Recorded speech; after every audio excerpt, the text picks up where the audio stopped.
ನಾವು ನೋಡ್ತಾ ಇದ್ದೀವಿ ನೇರ ದೃಶ್ಯಾವಳಿಗಳನ್ನು ಲೋಕಭವನದಿಂದ. ಯಾರ್ಯಾರು ಮಂತ್ರಿಗಳಾಗ್ತಾ ಇದ್ದಾರೆ ಸ್ಕ್ರೀನ್ನ ಕೆಳಭಾಗದಲ್ಲಿ ನೀವು ನೋಡ್ತಾ ಇದ್ದೀರಿ ನೂತನ ಸಚಿವರು ಯಾರ್ಯಾರು ಅಂತ. DCM ಆಗಿ ಪರಮೇಶ್ವರ್, ರಾಮಲಿಂಗಾರೆಡ್ಡಿ ಅವರಿಗೆ ಈ ಬಾರಿ ಏನೋ ಹೋಮ್ ಮಿನಿಸ್ಟ್ರಿ ಕೊಡ್ತಾರಂತೆ ಅಂತ. ಯಾಕಂದ್ರೆ ಕಳೆದ ಬಾರಿ ಅವರು ಹೋಮ್ ಮಿನಿಸ್ಟರ್ ಆದಂಥ ಸಂದರ್ಭದಲ್ಲಿ ಒಂದೇ ಒಂದು ಟ್ರಾನ್ಸ್ಫರ್ಗೆ ಏನೋ ದುಡ್ಡು ಇಸ್ಕೊಂಡ್ರಂತೆ, ಏನೋ ಆರೋಪ ಪ್ರತ್ಯಾರೋಪಗಳಂತೆ ಕಂಡಿರಲಿಲ್ಲ. ಕರೆಕ್ಟ್. ಸೊ ಅದನ್ನು ಮೆಚ್ಚಬೇಕು ಅದನ್ನು. ಹೌದು. ಸೊ ಇದು ಬಹುತೇಕ ಹಳೆಯ ಟೀಮ್ ಅದನ್ನೇ ಇಟ್ಕೊಂಡಿದ್ದಾರೆ. ಈ ಬಾರಿ ಕೆಲವರು ಆಕಾಂಕ್ಷಿತರು ಇದ್ರು. ಎಲ್ಲೋ ಒಂದು ಕಡೆ ನೋಡಿ, ಈಗ ಈ ಕೃಷ್ಣಪ್ಪ ಮತ್ತೆ ಪ್ರಿಯಾ ಕೃಷ್ಣ, ಹೌದು, ಇಬ್ಬಿಬ್ರು ನಿರಂತರವಾಗಿ ಗೆದ್ದು ಬರ್ತಾ ಇದ್ದಾರೆ. ಹೌದು. ಆದ್ರೆ ಹೆಂಗ್ ಗೊತ್ತಾ, ಅವ್ರನ್ನ ಕನ್ಸಿಡರ್ ಮಾಡ್ತಾ ಇಲ್ಲ. ಹೌದು. ಸೊ ಈ ಒಂದು ಮನೋಭಾವನೆ ಅದರಲ್ಲೇನು ಅಂತಂದ್ರೆ, ಈ ಹೈಯರ್ ಎಜುಕೇಶನ್ ಮಿನಿಸ್ಟರ್ ಬಿಟ್ಟಿದ್ದಿದೆಯಲ್ಲ, ಹೌದು, ಸುಧಾಕರ್ ತುಂಬಾ ಒಳ್ಳೆ ಕೆಲಸ ಮಾಡಿದಂಥವ್ರು. ಸೊ ಅಂಥವ್ರನ್ನ ಬಿಟ್ಟಿದ್ದು ಒಂದು ದೊಡ್ಡ ಪ್ರಶ್ನೆ. ದಿನೇಶ್ ಗುಂಡೂರಾವ್ ನಿನ್ನೆ ರಾತ್ರಿ ತನಕ ಶತಪ್ರಯತ್ನ ಮಾಡಿ ಲೇಟ್ ನೈಟ್ ಬಂದಿದ್ದಾರೆ ನೋಡಿ. ಇಲ್ಲಿ ಎಲ್ಲೂ ಕಾಣಿಸ್ಕೊತಾ ಇಲ್ಲ ಅವರು ಆಮೇಲೆ ಬಂದಾದ್ಮೇಲೆ ಮನೆಯಿಂದ ಹೊರಗಡೆನೂ ಬರಲಿಲ್ಲ ಅವರು. ಯಾಕಂದ್ರೆ ಪಟ್ಟಿಲ್ ಅವ್ರ ಹೆಸರಿಲ್ಲ ಅನ್ನೋ. ದಿನೇಶ್ ಗುಂಡೂರಾವ್ ಕೂಡ ಆರೋಗ್ಯ ಸಚಿವರಾಗಿ ಒಳ್ಳೆ ಕೆಲಸ ಮಾಡಿದ್ದಾರೆ. ನಾವು ತೋರಿಸ್ತಾ ಇದೀವಿ ನೇರ ದೃಶ್ಯಗಳು. DK ಶಿವಕುಮಾರ್ ಬರ್ತಾ ಇದ್ದಾರೆ. ಎಸ್, ಅವ್ರ ಜೊತೆಗಿದ್ದಾರೆ ಮಾಜಿ ಸಚಿವ ಬೋಸರಾಜು ಅವರು. ನೋಡಿ, ಬೋಸರಾಜು ಕಳೆದ ಬಾರಿ ವಿಧಾನ ಪರಿಷತ್ ಸದಸ್ಯರಲ್ಲಿ ಮಂತ್ರಿ ಆದಂಥವ್ರು ಬೋಸರಾಜು ಒಬ್ಬರನ್ನೇ. ಆದರೆ ಈ ಬಾರಿ ಅವರು ಮಂತ್ರಿ ಇಲ್ಲ. ಚಲುವರಾಯ ಸ್ವಾಮಿ ಅವ್ರನ್ನು ಕೂಡ ಈ ಸಾರಿ ಬಿಡಲಾಗಿದೆ. ನೋಡಿ, ಯಾವಾಗಲೂ ಕೂಡ DK ಪರ ಬಾಲ್ ಹಾಕ್ತಿದ್ದಂಥ ಇಕ್ಬಾಲ್ ಪಕ್ಕದಲ್ಲಿದ್ದಾರೆ. ಯಾರು ಏನು ಹೇಳಿದ್ರು ಬಿಡ್ತಿರಲಿಲ್ಲ ಅವರು. ನಾವು ನಮ್ಮ ಗುರುಗಳ ಆಜ್ಞೆಗೋಸ್ಕರ ಕಾಯ್ತಾ ಇದ್ದೀವಿ, ಮುಹೂರ್ತ ಇಟ್ಟಿದ್ದೀವಿ, ಇದೇ ಮಾತನ್ನು ಹೇಳ್ತಾ ಇದ್ರು. ಸೊ ಇದು ಸಂಗತಿ. ಬಂದವರೇ DK ಶಿವಕುಮಾರ್ ಅವರು ಕಾರ್ಯಕ್ರಮದಲ್ಲಿ ಯಾರ್ಯಾರು ಭಾಗಿಯಾಗಿದ್ದಾರೆ, ಅತಿಥಿಗಳು, ಅವರ ಆಶೀರ್ವಾದ ಪಡಿತಾ ಇದ್ದಾರೆ. ಮೊದಲಿಗೆ ಕುಟುಂಬ ಸದಸ್ಯರ ಬಳಿ ಹೋಗಿ, ಅದರಲ್ಲಿ ಹಿರಿಯರು ಯಾರ್ಯಾರಿದ್ದಾರೆ ಅವ್ರ ಬಳಿ ಎಲ್ಲ ಹೋಗಿ ಪ್ರೇಮ ಕೃಷ್ಣ ಅವ್ರ ಕಾಲಿಗೆ ಬಿದ್ದು, ಹೌದು, ಅವ್ರ ಆಶೀರ್ವಾದ ಪಡಿತಾ ಇದ್ದಾರೆ.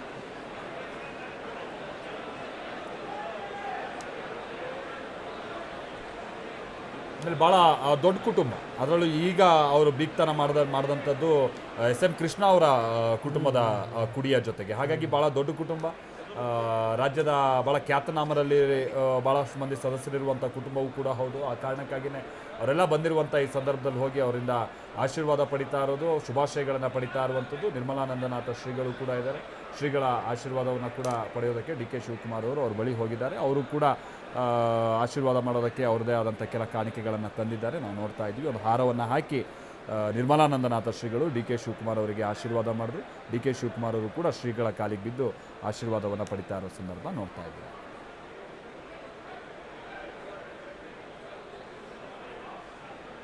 ಬಹಳಷ್ಟು ಜನ ಸ್ವಾಮಿಗಳು ಜೊತೆಗೆ ಮಠಾಧಿಪತಿಗಳು ಕೂಡ ಬಂದಿದ್ದಾರೆ.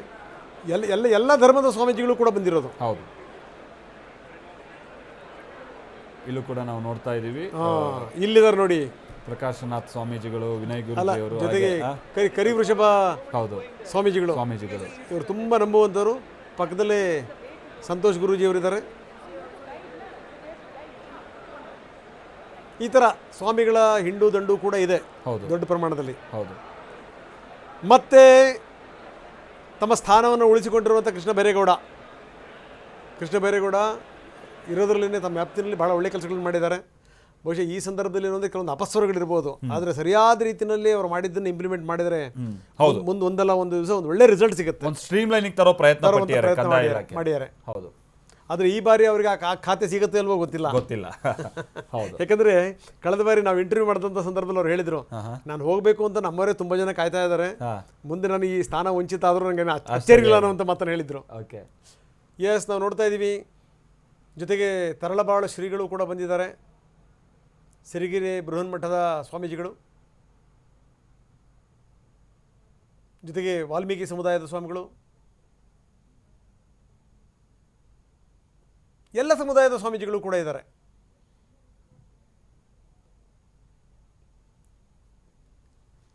ಹಾಲುಮತ ಶ್ರೀಗಳು ಕೂಡ ಬಂದಿರೋದು ನಾವು ತೋರಿಸ್ತಾ ಇದ್ದೀವಿ ದೃಶ್ಯಾವಳಿಗಳನ್ನು. ಕಂಬಳಿಯನ್ನ ಹೊತ್ತಿಸಿ DK ಶಿವಕುಮಾರ್ ಅವರಿಗೆ ಆಶೀರ್ವಾದ ಮಾಡ್ತಾ ಇರೋ ಸಂದರ್ಭವನ್ನ ನೋಡ್ತಾ ಇದ್ದೀವಿ ನಾವಿಲ್ಲಿ.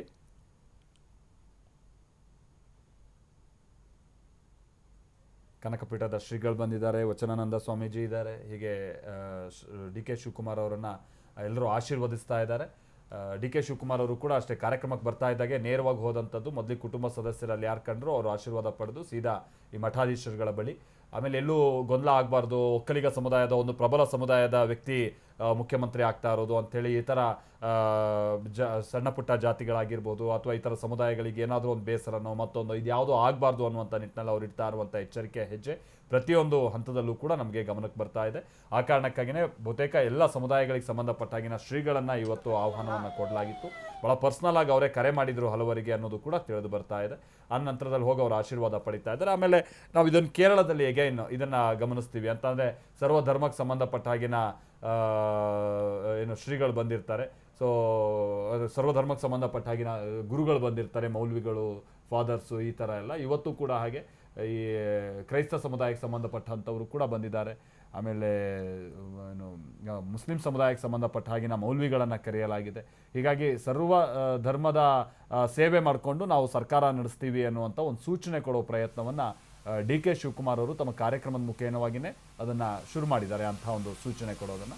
ಅದರಂತೆ ಶ್ರೀಗಳ ಆಶೀರ್ವಾದ ಪಡಿತಾ ಇರೋ ಸಂದರ್ಭವನ್ನು ನಾವಿಲ್ಲಿ ನೋಡ್ತಾ ಇದ್ದೀವಿ. ಯಾರು ಅವ್ರನ್ನ ಕರಿಬೇಕು, ಇವ್ರನ್ನ ಕರಿಬೇಕು, ಅವ್ರನ್ನ ಕರಿಬಾರ್ದು, ಇವ್ರನ್ನ ಕರಿಬಾರ್ದು, ಆ ಥರ ಮಡಿವಂತಿಕೆ ಇಲ್ಲ. ಆಯಿತಾ? ಎಲ್ಲರನ್ನೂ ಕೂಡ ನೀವು ಹೇಳ್ತಾ ಇದ್ರಿ, ಖುದ್ದಾಗಿ ಅವರೇ ಕರೆ ಮಾಡಿ ಹೌದು ಬನ್ನಿ ಅಂತ ಹೇಳಿದ್ದು ಅದೆಲ್ಲವನ್ನೂ ಕೂಡ ಹೌದು. ಸೊ ಇದು ಹೀಗಾಗಿ ಏನು ಅಂತಂದರೆ ಈ ಧರ್ಮಗುರುಗಳು ಜೊತೆಗೆ ಒಂದಿಷ್ಟು ಈ ಸಮಾಜ ಸೇವೆ ಮಾಡುವಂಥವ್ರು ಈ ಜೊತೆಗೆ ನೋಡಿ, ನಾನು ಅದನ್ನು ಹೇಳ್ತಾ ಇದ್ದೆ, ಈ ಮೋದಿಯವರು ಇದನ್ನೆಲ್ಲವನ್ನು ಕೂಡ ಅನುಸರಿಸಿದ್ರು. ಈ ಯಾರ ಪೌರ ಕಾರ್ಮಿಕರನ್ನ ಕರೆದು ಅವರ ಪ್ರಮಾಣವಚನ ಸಂದರ್ಭದಲ್ಲಿ ಅದೇ ಕೆಲಸವನ್ನ ಇವತ್ತು ಡಿ ಕೆ ಶಿವಕುಮಾರ್ ಕೂಡ ಮಾಡಿದ್ದಾರೆ.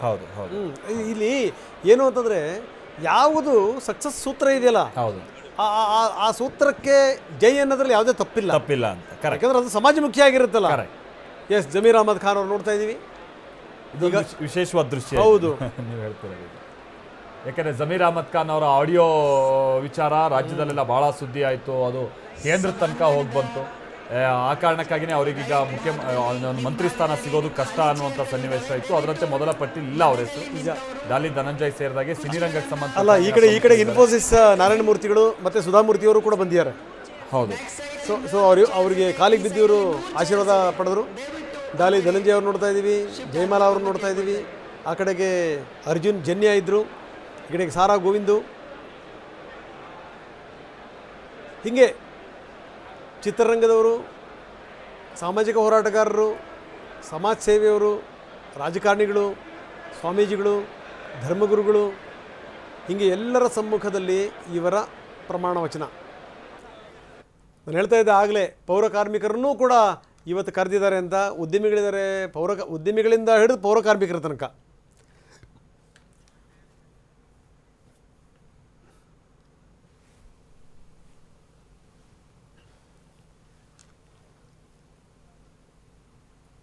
ಆಮೇಲೆ ಪ್ರತಿಯೊಬ್ಬರ ಬಳಿನೂ ಕೂಡ ಹೋಗೋ ಪ್ರಯತ್ನ ಮಾಡ್ತಿದ್ದಾರೆ ಇಲ್ಲಿ ಡಿ ಕೆ ಶಿವಕುಮಾರ್. ನೋಡಿ, ಅಲ್ಲಿ ಹೋಗೋಕ್ಕೆ ತೊಂದರೆ ಆಗ್ತಾ ಇದೆ. ಹೌದು, ಅಷ್ಟರ ಮಟ್ಟಿಗೆ ಜನ ಜಮಾಯಿಸಿರೋದು. ಹೌದು. ಸೊ ಇದು ನೋಡಿ, ಈ ಶಿವಾನಂದ ಪಾಟೀಲ್ ಇದ್ದಾರೆ ಹಿಂದೆ ಸಕ್ಕರೆ ಸಚಿವರಾಗಿದ್ದಂಥವ್ರು. ಈ ಬಾರಿ ಅವರು ಮಂತ್ರಿ ಅಲ್ಲ.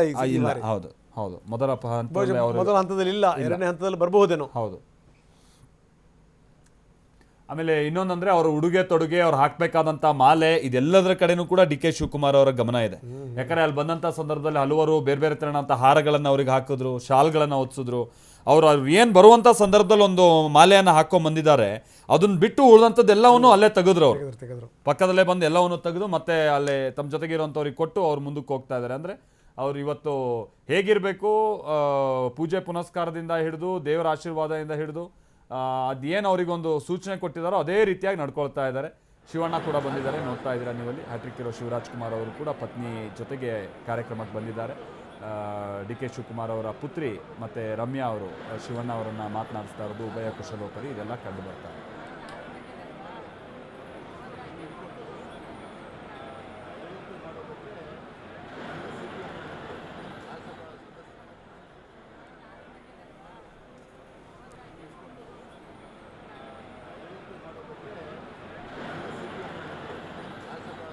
ಹೀಗೆ ರಾಜ್ಯದ ಬೇರೆ ಬೇರೆ ರಂಗಗಳಿಗೆ ಸಂಬಂಧಪಟ್ಟ ಹಾಗೆ, ಸಿನಿಮಾಗೆ ಸಂಬಂಧಪಟ್ಟ ಹಾಗೆ, ಆಮೇಲೆ ಈ ಸ್ಪಿರಿಚುಯಾಲಿಟಿಗೆ ಸಂಬಂಧಪಟ್ಟ ಹಾಗೆ, ಆಮೇಲೆ ರಾಜಕಾರಣಕ್ಕೆ ಸಂಬಂಧಪಟ್ಟ ಹಾಗೆ, ಆಮೇಲೆ ಉದ್ಯಮಿಗಳು, ಹೀಗೆ ಭಾಳಷ್ಟು ಮಂದಿ ಗಣ್ಯರು ಇವತ್ತು ಡಿ ಕೆ ಶಿವಕುಮಾರ್ ಅವರ ಈ ಪದಗ್ರಹಣ ಕಾರ್ಯಕ್ರಮದಲ್ಲಿ ಅವರು ಸಾಕ್ಷಿ ಆಗ್ತಾ ಇದ್ದಾರೆ.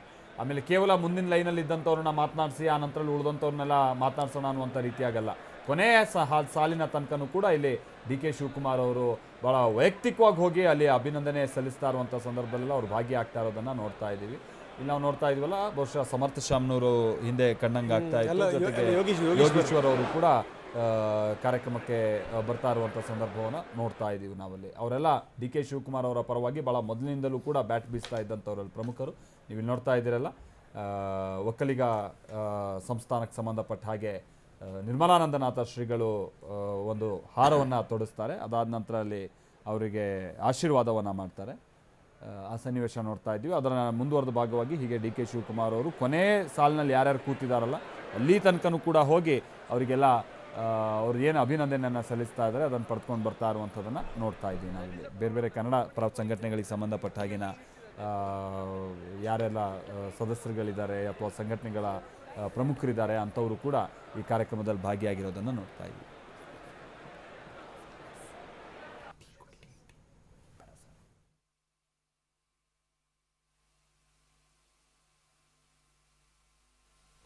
ಇನ್ನು ಕಾರ್ಯಕ್ರಮ ಆರಂಭ ಆಗೋದಕ್ಕೆ ಸಮಯ ಇದೆ, ಸುಮಾರು ಇನ್ನೂ ಒಂದು 15 ನಿಮಿಷಗಳ ಸಮಯ ಇದೆ. ಈ ಕಾರಣಕ್ಕಾಗಿಯೇ ಡಿ ಕೆ ಶಿವಕುಮಾರ್ ಅವರು ಈ ಸಮಯದಲ್ಲೇ ಹೋಗಿ ಅಲ್ಲಿ ಇವರ ಆಹ್ವಾನದ ಮೇರೆಗೆ ಬಂದಂಥವ್ರನ್ನೆಲ್ಲ ಮಾತನಾಡ್ಸ್ಕೊಂಡ್ ಬರ್ತಾ ಇದ್ದಾರೆ. ಮಧು ಬಂಗಾರಪ್ಪ ಕೂಡ ಬಂದಿದ್ದಾರೆ, ನಾವಲ್ಲಿ ನೋಡ್ತಾ ಇದ್ದೀವಿ. ಬಹಳ ಮಂದಿಗೆ ಬಹುಶಃ ಮುಂಬದಿ ಆಸನದ ವ್ಯವಸ್ಥೆ ಕೂಡ ಸಿಗಲ್ಲ ಈಗ, ಯಾಕಂದ್ರೆ ತಡವಾಗಿ ಬಂದಂಥವ್ರು. ಹೌದು. ಆಮೇಲೆ ಈ ಎಲ್ಲ ಈ ಹೋರಾಟಗಾರರಿಂದ ಹಿಡಿದು ನಾರಾಯಣಗೌಡರು ಕಂಡಿಲ್ಲ, ಪ್ರವೀಣ್ ಶೆಟ್ಟರು ಕಂಡ್ರು. ಹೌದು. ಸೊ ಈ ರೀತಿ ಎಲ್ಲರೂ ಇದ್ದಾರೆ. ಹೌದು. ಎಲ್ಲರಿಗೂ ಕೂಡ ಇವ್ರ ಕಡೆಯವ್ರು ಏನು ಮಾಡ್ಯಾರ ಅಂದ್ರೆ ಮಾಲ್ತೇಶ್ ವಿಪರೀತ ಜನರನ್ನು ಕರೆದು ಬಿಟ್ಟಿದ್ದಾರೆ. ಸೊ ಇದು ಇದು ಇದು ನೋಡಿ, ಮುಖ್ಯಮಂತ್ರಿಗಳಿಗೆ ಅಲ್ಲಿ ಹೋಗಕ್ಕೆ ಜಾಗ ಇಲ್ಲ. ಆ ಪರಿ ಜನ. ಕರೆಕ್ಟ್. ಇದನ್ನ ವಿಧಾನಸೌಧದ ಮೆಟ್ಟಿಲುಗಳ ಮೇಲೆ ಮಾಡಬೇಕು ಈ ಕಾರ್ಯಕ್ರಮವನ್ನ ಅಂತ ಹೇಳ್ಕೊಂಡು ಉದ್ದೇಶ ಇತ್ತು. ಡಿ ಕೆ ಸುರೇಶ್ ಅವರು ನೋಡ್ತಾ ಇದೀವಿ ನಾವು. ಸ್ವಾಮಿ ಪೇಜಾವರ ಶ್ರೀಗಳು ಕೂಡ ಬಂದಿದ್ದಾರೆ. ಪೇಜಾವರ ಶ್ರೀಗಳು ಬಂದಿದ್ದಾರೆ. ಹೌದು. ಏನಾದರೂ ವಿಧಾನಸೌಧದ ಮೆಟ್ಟಿಲ ಮೇಲೆ ಏನಾದರೂ ಮಾಡಿದ್ದಿದ್ರೆ ಜನರನ್ನ ನಿಯಂತ್ರಣ ಮಾಡುವಂಥ ವಿಚಾರಕ್ಕೆ ಸಂಬಂಧಪಟ್ಟಂಗೆ ಅಧಿಕಾರಿಗಳಿಗೆ ಸಾಕಾಗಿ ಹೋಗ್ಬಿಡ್ತಾ ಇತ್ತು. ಯಾಕಂದರೆ ಅಷ್ಟೊಂದು ದೊಡ್ಡ ಮಟ್ಟಕ್ಕೆ ಬಂದುಬಿಟ್ರೆ ಎಲ್ಲಿ ನೀವು ಬಸ್ಗಳು ನಿಲ್ಲಿಸ್ತೀರಿ, ಎಲ್ಲಿ ಬರಬೇಕು? ವಚನಾನಂದ ಶ್ರೀಗಳನ್ನು ಕೂಡ ನಾವು ನೋಡ್ತಾ ಇದ್ದೀವಿ. ಹೌದು. ಎಸ್, ಬಹುಶಃ ಇವರು ವೇದಿಕೆ ಬರೋಕ್ಕೆ ಟೈಮ್ ಆಗುತ್ತೋ ಏನೋ. ಹೌದು, ಅಷ್ಟು ಜನ ಇದ್ದಾರೆ. ಹೌದು. ಆಮೇಲೆ ಪೊಲೀಸರು ಕೂಡ ಇವತ್ತು ಭಾಳ ಹೆಚ್ಚಿನ ಸಂಖ್ಯೆಯಲ್ಲಿ ನಿಯೋಜನೆ ಆಗಿದ್ದಾರೆ. ಆಮೇಲೆ ಇನ್ನೊಂದು ವಿಚಾರ ಅಂತ ಅಂದರೆ ಡಿ ಕೆ ಶಿವಕುಮಾರ್ ಅವರ ಪದಗ್ರಹಣ ಆಗ್ತಾ ಇದ್ದಾಗೆ ಈ ಪೊಲೀಸ್ ಇಲಾಖೆಗೆ ಸಂಬಂಧಪಟ್ಟಂಗೆ ಬಹಳ ಮೇಜರ್ ಸರ್ಜರಿನೆಲ್ಲ ಮಾಡ್ತಾರೆ ಅಂತೆಲ್ಲ ಹೇಳ್ಕೊಂಡು ಅದು ಅತ್ಯಂತ ಸಹಜ. ಯಾರಾದರೂ ಹೊಸವರು ಬಂದಂಥ ಸಂದರ್ಭದಲ್ಲಿ ಒಂದು 4-5 ಜನ ಟ್ರಾನ್ಸ್ಫರ್ ಆಗುವಂಥದ್ದು ಅಥವಾ ಚೇಂಜ್ ಆಗುವಂಥದ್ದು ಅತ್ಯಂತ ಸಹಜ. ತಮ್ಮ ವಿಶ್ವಾಸದಲ್ಲಿ ಯಾರು ಇರ್ತಾರೆ ಅಧಿಕಾರಿಗಳು ಅವರಿಗೆ ಕೆಲವೊಂದು ಒಳ್ಳೆ ಪೋಸ್ಟ್ ಚಾನ್ಸಸ್. ಅದರಲ್ಲೂ ಇಂಟೆಲಿಜೆನ್ಸ್ ಅಧಿಕಾರಿಗಳು ಮೊದಲು ಬದಲಾಗ್ತಾರೆ. ಕರೆಕ್ಟ್. ಇನ್ನೊಂದು ವಿಚಾರ ಅಂತ ಅಂದ್ರೆ ಬಹುಶಃ ನಿಮ್ ಗಮನಕ್ಕೂ ಬಂದಿರ್ಬೋದು ಅಂತಾನೆ, ಮೊನ್ನೆ ಜಮೀರ್ ಅಹಮದ್ ಖಾನ್ ಅವರ ಈ ಕೆಲವು ಆಡಿಯೋಗಳು ಹೊರ ಬಂದಿರೋದು. ಅದಾದ ನಂತರದಲ್ಲಿ ಸಿದ್ದರಾಮಯ್ಯನವರು ತಾವು ನಿರ್ಗಮ ಆಗೋದಕ್ಕಿಂತ ಮುನ್ನ ಇಂಟೆಲಿಜೆನ್ಸ್ಗೆ ಸಂಬಂಧಪಟ್ಟಾಗಿನ ADGP ಅನ್ನ ಅವರು ತಕ್ಷಣ ವರ್ಗಾವಣೆ ಮಾಡ್ತಾರೆ.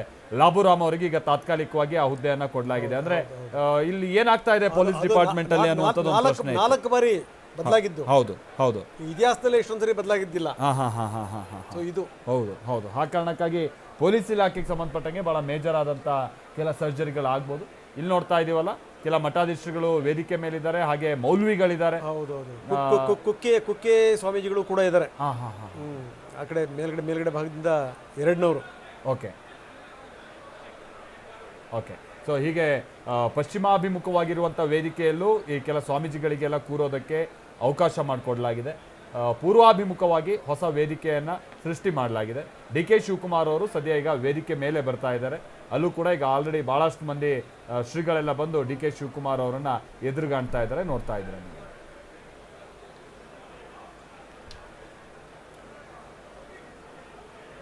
ಆಮೇಲೆ ಆಯಾ ಶ್ರೀಗಳು ಕೂಡ ತಮ್ಮ ಸಮುದಾಯವನ್ನ ಬಿಂಬಿಸುವಂತ ಈ ಕುಕ್ಕೆ ಶ್ರೀಗಳು ಅವರಿಗೆ ಆಶೀರ್ವದಿಸಿ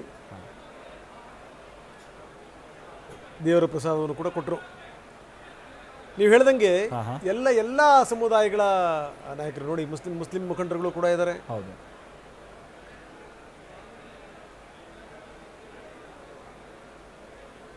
ಇದರಲ್ಲಿ ಕೆಲ ಶ್ರೀಗಳಂತೂ ಡಿ ಕೆ ಶಿವಕುಮಾರ್ ಅವರ ಪರವಾಗಿ ಕೆಲ ಶಾಸಕರುಗಳೇ ಮಾತನಾಡೋದಕ್ಕೆ ಏನು ಸಮಸ್ಯೆ ಆಗ್ಬಿಡುತ್ತೋ ಅಂತ ಹೇಳ್ಕೊಂಡು ಪಕ್ಷದಲ್ಲಿ ಭಯ ಬೀಳ್ತಾ ಇದ್ದಂಥ ಸಂದರ್ಭದಲ್ಲಿ ಈ ಥರನ ಅಂತ ಕೆಲ ಶ್ರೀಗಳು ಡಿ ಕೆ ಶಿವಕುಮಾರ್ ಅವರ ಬೆನ್ನಿಗೆ ನಿಂತಂಥವ್ರು.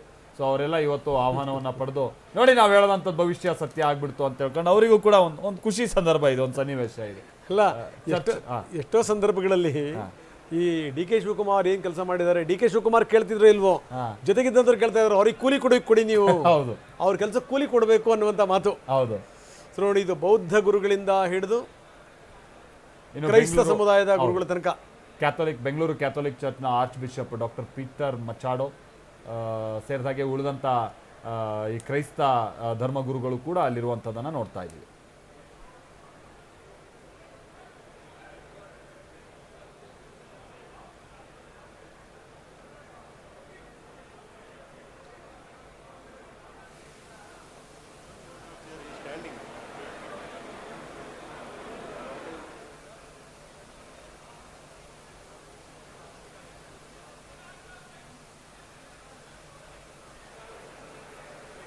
ಆಮೇಲೆ ಡಿ ಕೆ ಶಿವಕುಮಾರ್ ಕೂಡ ನೀವು ಆರಂಭದಿಂದನೂ ನೋಡ್ತಾ ಬಂದಂಥ ಸಂದರ್ಭದಲ್ಲಿ ಅವರು ಈ ರಾಜಕಾರಣಕ್ಕೆ ಸಂಬಂಧಪಟ್ಟ ಹಾಗೆ ಹೇಗೆ ತಲೆಯಲ್ಲಿ ಯೋಚನೆ ಮಾಡ್ತಾ ಇರ್ತಾರೋ 24/7 ಏನಾದರೂ ಒಂದು ಕಾರ್ಯಕ್ರಮ ಇದೆ ಅಂತ ಅಂದರೆ ಅಂತ ಒಂದು ಒಳ್ಳೆ ಕಾರ್ಯಕ್ರಮದ ಆರ್ಗನೈಸರ್ ಕೂಡ ಅವರು, ಒಳ್ಳೆ ಇವೆಂಟ್ ಆರ್ಗನೈಸರ್ ಅವರು. ಒಂದು ದೀಪ ಹಚ್ಚೋ ಸಂದರ್ಭದಲ್ಲಿ ಲೈಟ್ರು ಮ್ಯಾಚ್ ಬಾಕ್ಸ್ ಎಲ್ಲಿ ಅನ್ನೋದನ್ನು ಕೂಡ ಅವರು ಬಂದು ಕೇಳ್ತಾರೆ ಆಯೋಜಕರಿಗೆ ಅಂತ ಅಂದರೆ ಅವ್ರು ಸಣ್ಣ ಪುಟ್ಟ ಸಂಗತಿಗಳ ಮೇಲೂ ಹೇಗೆ ಕಣ್ಣಿಟ್ಟಿರ್ತಾರೆ ಅನ್ನುವಂಥದ್ದನ್ನು ನಾವಿಲ್ಲಿ ಒಂದು ಊಹೆ ಮಾಡ್ಕೊಬೋದು. ಅದೇ ಡಿ ಕೆ ಶಿವಕುಮಾರ್ ಅವರು ಇವತ್ತು ಮುಖ್ಯಮಂತ್ರಿಯಾಗಿ ಪದಗ್ರಹಣ ಮಾಡ್ತಾ ಇರುವಂಥ ಸಂದರ್ಭ ಅಂತ ಅಂದರೆ ಈ ಥರನಾದಂಥ ಸ್ವಲ್ಪ ಜಾಗರೂಕತೆ ಭಾಳ ಹೆಚ್ಚಾಗಿ ಅವರು ವಹಿಸ್ತಾರೆ.